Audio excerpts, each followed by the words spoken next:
you can't save 10K, then watch this. I know how it feels to be stuck.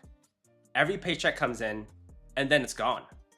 Rent, groceries, gas, a night out here and there, and boom, you're back at zero. And it's just frustrating. You ask yourself, why can't I keep any money? Why does it feel like I'm working so hard, but I have nothing to show for it? That was me. I almost gave up on ever building savings. But once I figured it out, I saved my first $10,000, and that changed everything.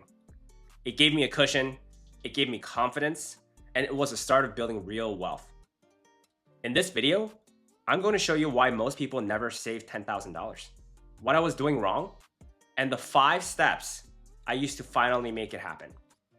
If you've been trying to save but feel stuck, this is for you. When I was in the army, money was tight. My paychecks covered rent, food, and gas. That's it. I check my account at the end of the month and see maybe $100 left. Saving 10K, it felt like a fantasy. Then I went for my MBA.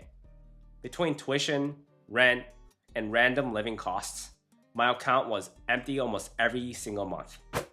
But here's what I realized. Saving 10K doesn't happen by accident. You need a system, and you need to focus on the right things. Little random savings here and there wasn't enough.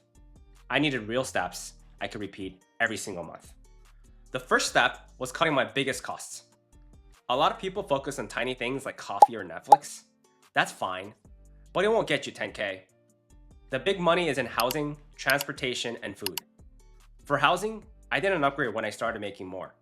I lived simple, even had roommates for a while. Was it fun sharing a bathroom? Not really. Did it save me $300 to $400 a month? Yes. And that's thousands a year. For cars, I drove my own Nissan Altima. No new car payment, cheaper insurance, and it worked fine. My friends bought new cars when they got promotions. I didn't. And every month, I kept more money. For food, I cut back on eating out. Cooking at home was cheaper, and honestly, it forced me to learn how to make something besides ramen. That saved me another couple hundred a month. When you add it all up, I was saving around $500 a month just from keeping those 3 things simple. Over 2 years, that's $12,000. That alone can get you to 10K. The second step was finding ways to make more money. Look, saving only works if there's money left to save. If your paycheck barely covers bills, you have to increase what's coming in. For me, that meant side hustles. I drove Uber. I delivered food. I helped people move furniture on weekends. I remember one Saturday where I made $150 in cash just lifting boxes. It wasn't fun, but it pushed me closer to my goal. And here's the key. Every dollar from those side hustles went straight into savings. I didn't treat it like spending money. That way, even if my 9-to-5 job only covered bills, the extra work was what built my savings. Now, let's do the math. If you bring in just $200 extra a month, that's $2,400 a year. Over 4 years, that's almost 10K by itself. And if you can push harder, say $500 a month, you can hit 10K in less than 2 years. That's how I treated side income, as my shortcut to hitting 10K faster. The third step was paying myself first. Before, I'd get paid, and all my money sat in my checking account. And guess what? It disappeared. Groceries, Amazon, random nights out, gone. So I set up automatic transfers. The day my paycheck hit, a chunk went straight into savings before I could touch it. It was like forcing myself to save. I even opened a separate savings account at a different bank. No debit card, no easy transfers. If I wanted that money, I had to actually go to the bank. And honestly, I was too lazy to do that. So the money stayed put. And here's the truth. If you don't see the money, you don't spend it. Pay yourself first and then live on the rest. That's how I started to keep money instead of wondering where it all went. The fourth step was putting all extra money straight into savings. Most people blow their tax refund or bonus. I didn't. Every refund, every bonus, even birthday money went into my savings. I sold stuff I didn't need, like an old guitar, and put that $300 right into my account.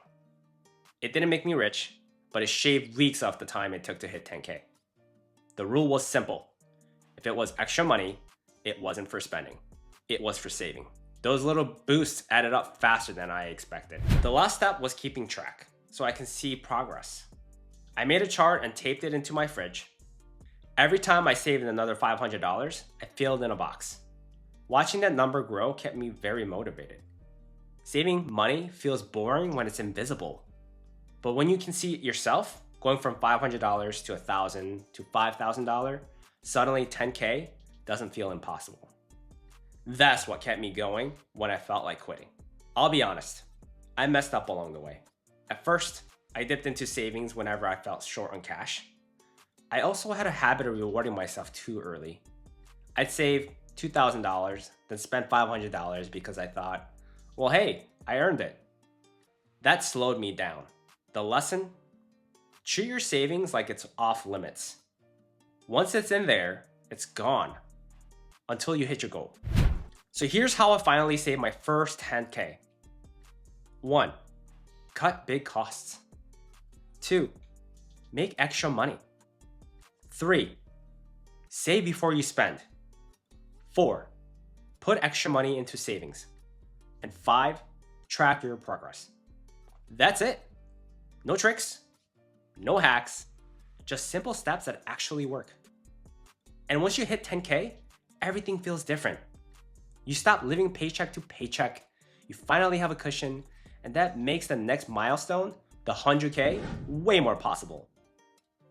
Look, I already broke down exactly how I made my first 100K in another video, so go check that one out after this. And if you're serious about building wealth, hit subscribe and stick around for the rest of this series.